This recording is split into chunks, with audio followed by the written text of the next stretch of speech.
Rahayu. Ya. Rahayu. Rahayu. Belum, Rahayu. Ya. Ya, sekalian promosi channel yang terpampang di gambar saya ya. Dan besok ke Widih. Pesasu Ini Kuda. luar biasa nih, Bos. Ya, soalnya dipaksa. Jadi kemarin malam jam berapa? Jam 3 pagi saya lihat email dari Pak Susu Kuda mendadak disuruh bicara di channelnya dia. Wah, udahlah sekalian bikin channel lah. Sekalian diberitakan atau diiklankan lah. Tapi terkait dengan channel dengan topik Majapahit ya. Tadi saya tertarik uraian dari kedua narasumber, Raja Uti, Pak Sutrismo yang mengatakan bahwa kalau Pak Sutrismo jelas tuh mengatakan ada budaya tutur di Jawa. Justru yang saya ingin tanyakan itu mengenai Serat Dharma Gandul, Pak. Apakah budaya tutur tadi dituliskan dalam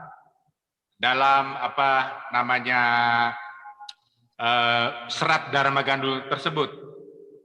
Karena agak serem nih kalau di Dharma Gandul ini terkesan seperti sinis sekali kepada agama Islam. Jadi kalau tadi Pastor Paul mengatakan bahwa sejarah itu berusaha digelapkan ya. Jadi di sana saya bacakan saja ya supaya tidak terlalu lama kalau sharing ya. Jadi di situnya ada judul yang mengenai sejarah kudeta itu yang tadi diceritakan Pak Raja Uti, Raden Patah mengkudeta. Singkatnya dalam salah satu bab mengenai sejarah kudeta tersebut ya. Tapi sebelumnya dikonfirmasi dulu ya sama kedua narasumber, apakah Serat Dharma Gandul ini bagaimana kedudukannya? Karena di sana dituliskan di seluruh orang Islam tidak baik pikirannya, agamanya nakal, jiwanya jahat, tidak ingat belakang harinya. Ini ada bahasa Jawanya ya. Saya agak kagok, walaupun saya orang Jawa, saya agak kagok ngomong bahasa Jawa. Agamane nakal, alame basiwit, tan linginging buntat. Kira-kira gitu. Bahasa ini mungkin bahasa Jawa kuno kali ya. Itu di dalam Serat Dharma Gandul. Untuk pertanyaan pertama, saya cukup sampai sekian saja. Terima kasih. Oke. Satu lagi biar seru ya. Satu lagi. Ini penanya-penanyanya bagus-bagusnya kebetulan nih. Ini ada Beta Maluku. Kita kumpulin nih orang-orang vokal-vokal nih. Oke, Beta Maluku, silakan. Selamat malam Pak Paul. Selamat malam. Teman-teman semua. Amerika, selamat malam. Selamat malam. Ya, judulnya serem juga ya. Tapi saya nggak mau masuk terlalu dalam. Islam meruntuhkan Majapahit, waduh. Ini Pak, kita kan semua sering mendengar nih kata radikal. Ini kita sering nggak paham nih definisinya dulu nih. Sering mengatakan ayo lawan radikal atau anti radikal. Kurang jelas sebenarnya radikal apa. Kalau definisinya kata aslinya kan berarti akar atau sumber atau asal mula kan. Nah Pak Jokowi itu di dalam beberapa berita yang saya baca ya, dia bilang pada tanggal 31 Maret 2021 dia mengajak menghimbau GMNI untuk konsisten lawan radikalisme. Kemudian dia juga tulis mengajak untuk mengingatkan bahwa ideologi transnasional radikal semakin meningkat memasuki berbagai lini. Radikal yang apa? Nah, ini yang kita harus ungkap bahwa kita harus jujur ya. Radikalnya yang mengganggu keutuhan negara saat ini adalah radikal agama. Ya kan?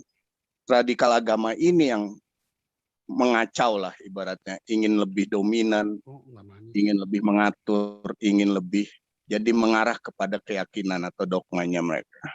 Nah ini yang harus kita lawan. Nah Pak Jokowi harus jujur, jangan sampai bicara melawan radikal tapi bergandeng tangan. Bahkan negara ikut-ikutan berdakwah. Dalam artian kalau dia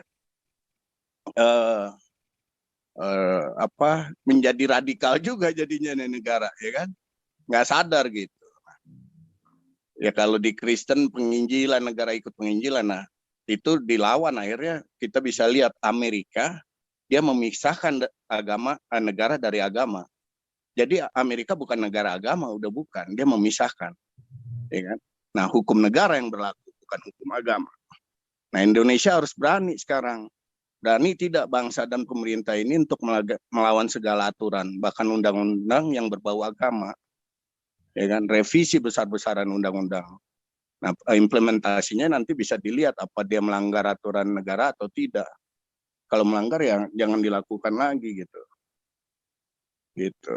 Jadikan agama sebagai perilaku hidup pribadi, bukan sebagai aturan berbangsa dan bernegara.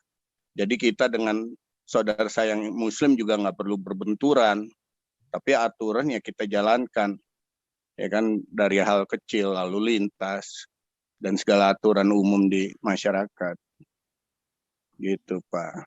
Nah, jangan sampai judul yang Pak Paul tulis hari ini, Islam meruntuhkan Majapahit, menjadi Islam meruntuhkan NKRI. Itu jangan sampai. Sekian Pak Paul.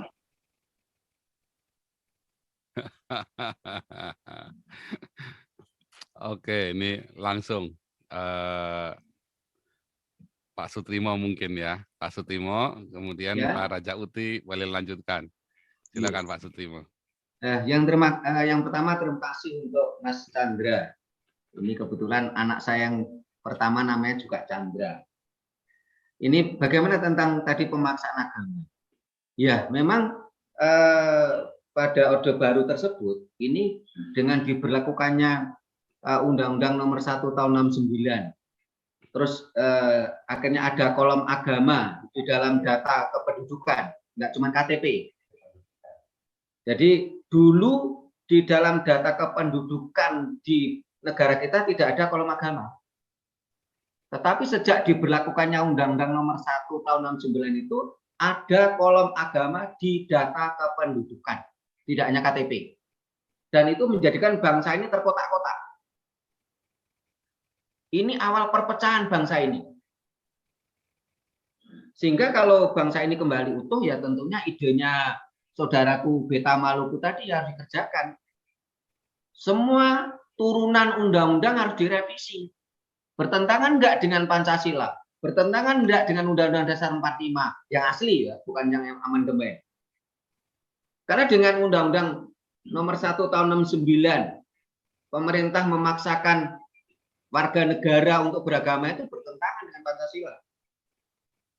Harusnya undang-undang tadi dihapus. Nah, kalau undang-undang dihapus, otomatis undang-undang penistaan agama juga dihapus. Karena itu menandakan negara atau pemerintah mencampuri agama yang seharusnya tidak boleh, karena negara kita bukan negara agama. Negara kita negara Pancasila. Yang diatur adalah umat beragama. Karena umat beragama itu warga negara. Sehingga kalau seperti itu kita nggak perlu tanya, oh agama Anda apa Anda. Kita semuanya rukun, satu bangsa. Tidak peduli apapun agama Anda, kalau Anda melakukan kriminal, ya otomatis itu dipidanakan. Nggak peduli agama apa, sehingga di dalam berbagai kasus pengadilan atau pengangkatan sumpah jabatan tidak perlu ditanya Anda agamanya apa. Tidak perlu disumpah dengan kitab suci, tapi sumpahlah dengan ibu yang melahirkan kamu. Karena itu fakta. Saya yakin semua orang akan takut kalau disumpah atas nama ibu yang mengandungnya, yang melahirkannya. Nah, tetapi kalau disumpah dengan kitab suci dan apalagi itu agamanya transaksional, ya akhirnya terjadi transaksional. Ini harus dihilangkan. Nah, pada waktu itu masyarakat dipaksa untuk beragama. Pada tahun 69 tingkat SDM bangsa ini belum tinggi. Jangankan tahun 69, saat ini aja kalau kita mau survei ke desa-desa, ke kampung-kampung ditanya, mbah-mbah itu tanya, "Mbah, tahu nggak artinya agama apa?" Mereka akan nggak bisa jawab kok. Definisi agama apa itu mereka nggak bisa jawab kok. Apalagi tahun 69. Mereka dipaksa sesuatu yang tidak mereka ketahui. Mereka dipaksa beragama. Dan mereka tidak tahu apa itu agama. Dan siapapun yang menolak, itu dicap PKI. Kalau dicap PKI berarti apa? Bunuh diri. Karena siapapun yang dicap merah PKI itu otomatis mati. Entah mati secara nyawa, entah itu mati secara kehidupannya. Bekerja ini enggak boleh, jadi pegawai negeri enggak boleh, semuanya dibatasi. Pekerjaan apapun enggak bisa. Ini yang memecah belah bangsa kita. Ayo kita kembalikan semangat Soekarno. Bangsa ini adalah negara Pancasila, bukan negara agama. Hilangkan kolom agama di semua data kependudukan. Kita bersatu menjadi sebuah bangsa Indonesia. Jangan terpecah belah. Dan kita kembalikan agama pada ranah yang sebenarnya. Apa itu ranah sebenarnya? Agama adalah ranah pribadi. Urusannya pribadi-pribadi. Urusan kita dengan Tuhan. Sementara urusan negara adalah urusan publik. Urusan bangsa, urusan negara. Kalau Eropa, Amerika sudah mampu memisahkan urusan negara dan agama, mereka maju. Loh, bangsa ini kalau tidak mampu memisahkan antara urusan negara dan agama, ya kita tetap akan terpuruk. Dan seharusnya urusan negara di atas segalanya, di atas agama. Jangan sampai dibalik. Urusan agama di atas urusan negara. Kacau negara ini. Ya, harus kita kembalikan semangat Soekarno, Pancasilanya, sebagai pendiri negara ini. Memang bangsa ini bukan milik Soekarno, Soekarnoisme, tetapi semua waktu itu sepakat Soekarno adalah pendiri bangsa ini. Dan Soekarno mengakomodasi semua kepentingan bangsa. Beliau menginginkan bangsa ini bersatu. Sehingga ketika terjadi percakapan antara Soekarno dengan waktu itu kepala negara dari Afrika kalau nggak salah, waktu itu ada pertanyaan. Soekarno bertanya, kalau nanti Anda meninggal, apa yang Anda tinggalkan untuk bangsamu supaya tetap negaramu kuat? Sang pemimpin negara tadi mengatakan, saya tinggalkan tentara-tentara yang kuat dan hebat.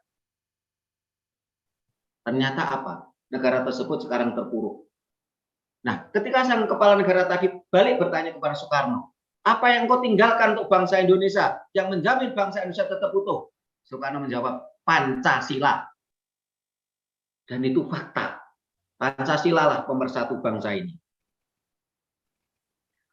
Ini untuk Mas Chandra dan sekaligus untuk saudaraku Beta Maluku ya. Bagaimana kita harus memisahkan urusan negara dan urusan agama. Dan itu merupakan tuntutan dasar negara kita Pancasila. Karena memang kita bukan negara agama, tapi negara Pancasila. Terus selanjutnya untuk Pak Victory Mandayu. Saya terima kasih sekali. Pak Victory ini bukan orang Jawa, tapi suka belajar dan mencintai budaya Jawa. Perlu kami tekankan untuk Pak Victory dan seluruh saudara yang mendengarkan channel ini. Ketika ajaran Israel itu memihak bangsa Israel, bahkan ada ayatnya berbunyi, kalau engkau mengutuk bangsa Israel, engkau akan dikutuk Tuhan. Ajaran Arab juga memihak bangsa Arab. Sampai-sampai ajarannya mengutuk pesaingnya Arab, yaitu Yahudi. Tetapi ajaran Jawa tidak memihak bangsa Jawa. Sehingga walaupun dia suku Jawa, walaupun dia bangsa Jawa, kalau dia tidak Jawa dikatakan bangsa yang jelek. Tetapi walaupun orang Jerman, orang Inggris, orang Maluku, orang Batak, kalau bisa menjadi Jawa, itu adalah orang yang mulia. Ajaran Jawa, ajaran yang universal. Tidak memihak bangsa Jawa. Berbeda dengan ajaran Israel yang memihak bangsa Israel. Nah, ini kan sesuatu yang luar biasa. Ya. Terima kasih Pak Victory. Mudah-mudahan Pak Victory dan seluruh peserta channel ini bisa menjadi orang yang Jawa. Walaupun Anda bukan suku Jawa. Tetapi malah banyak di antara kita yang suku Jawa yang tidak Jawa. Itu adalah bukti ajaran Jawa universal. Ajaran Jawa yang tidak memihak bangsa Jawa. Terus tadi pertanyaan tentang budaya tutur. Budaya tutur kita sangat kuat. Itu sebelum era 80-an. Tapi setelah itu, saat ini budaya tutur kita lemah.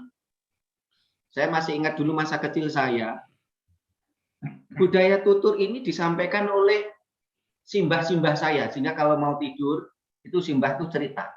Ini budaya tutur, dongeng.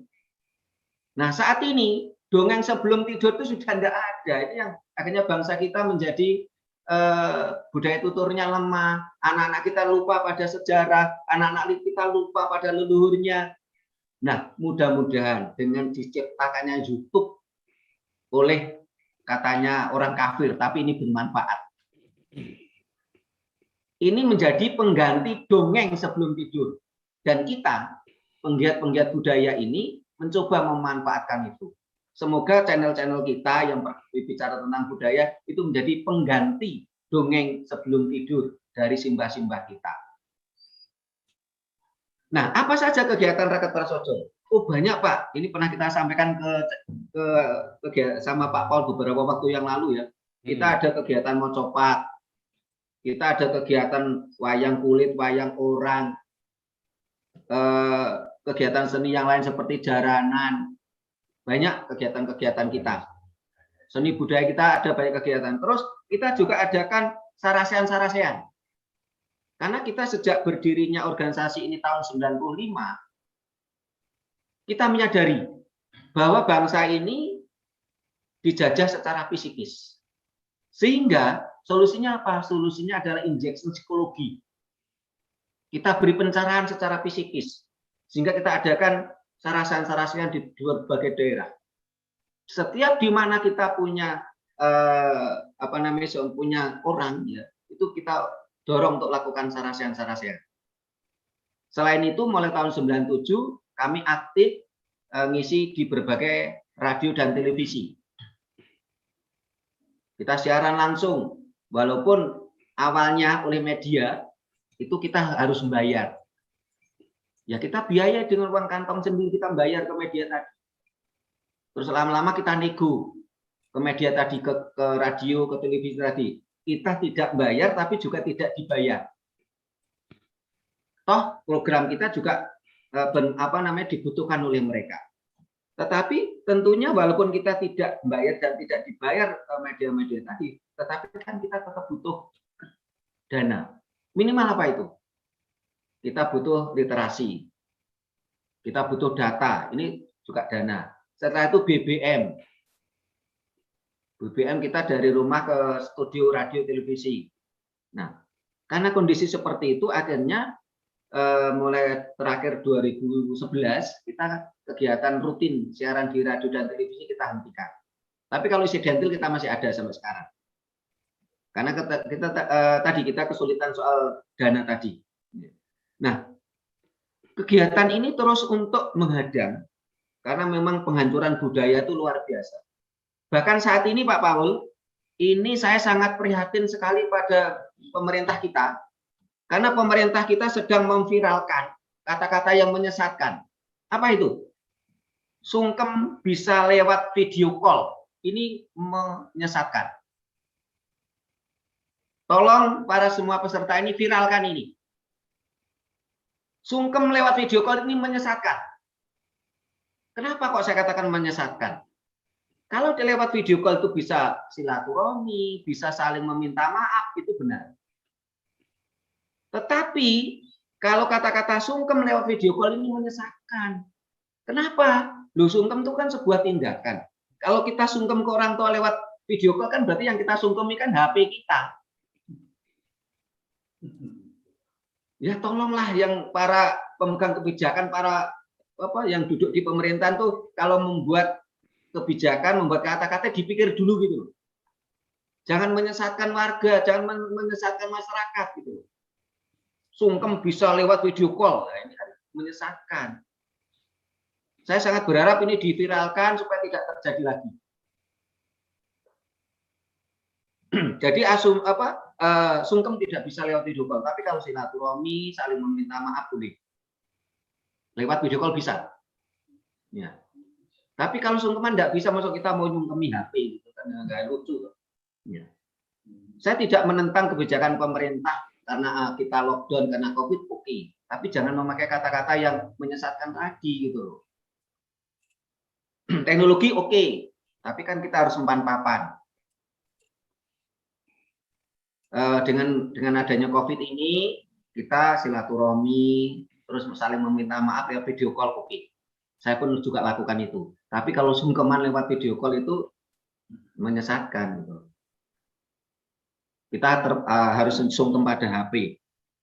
Ya mudah-mudahan dengan kuatnya budaya, bangsa ini tidak ke barat-baratan. Tidak tadi yang istilahnya Pak Victor tadi lebih Arab daripada orang Arab. Kalau dalam bahasa Jawanya itu menjadi Arapati genah. Kalau kita Arab kan menjadi Arapati genah. Kita ke barat-baratan gitu. Kita kuatkan jati diri bangsa supaya bangsa ini tetap bersatu.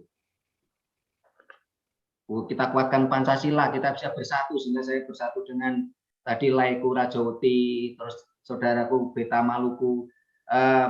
Perlu kami informasikan untuk saudaraku Beta Maluku, besan saya ini orang Maluku. Dia marga Pora, Samsudin Pora. Jadi anak saya yang pertama itu istrinya keturunan Maluku. Terus tadi dari Pak Gajah Mada tentang Serat Darmo Gandul. Serat Darmo Gandul ini adalah bentuk kritik sosial dari para sastrawan pada waktu itu.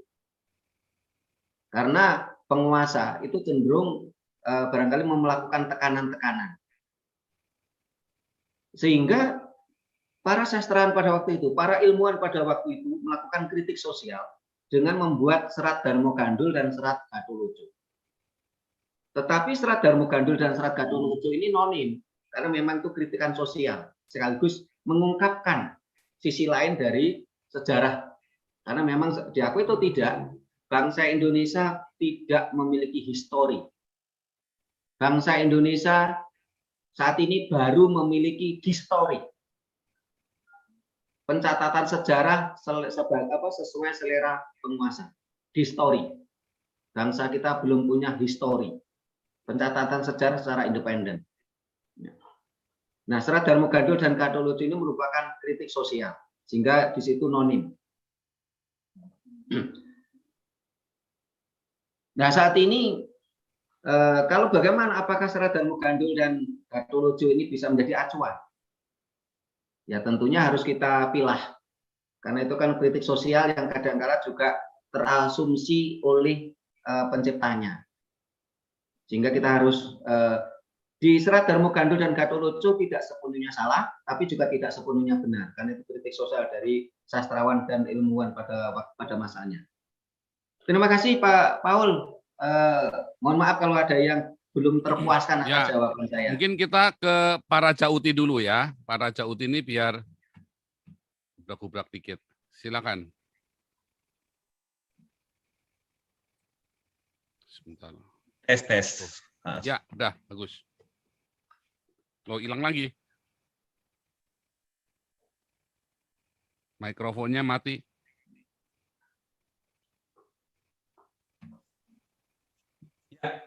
Udah Ya. mikrofonnya Pak? Ya. Udah ya? Ya, jadi memang kelebihannya kalau misalkan dalam budaya Jawa itu kan ada tutur itu, ada kisah yang dikisahkan ke orang lain dan itu turun-temurun. Nah, masuk juga kritik sosial dalam Serat Darmo Gandul ini. Banyak hal yang positif yang bisa diambil dari isi Serat Darmo Gandul itu, terutama kisah tentang Sabto Palon dan Noyo Genggong ya, itu bisa diambil. Memang kalau dikatakan kisah dalam Serat Darmo Gandul itu lebih cenderung ke arah antropologi budaya, bukan ke sejarah. Karena kalau sejarah kan harus ada fakta, harus ada prasasti, harus ada bukti-bukti tertulis.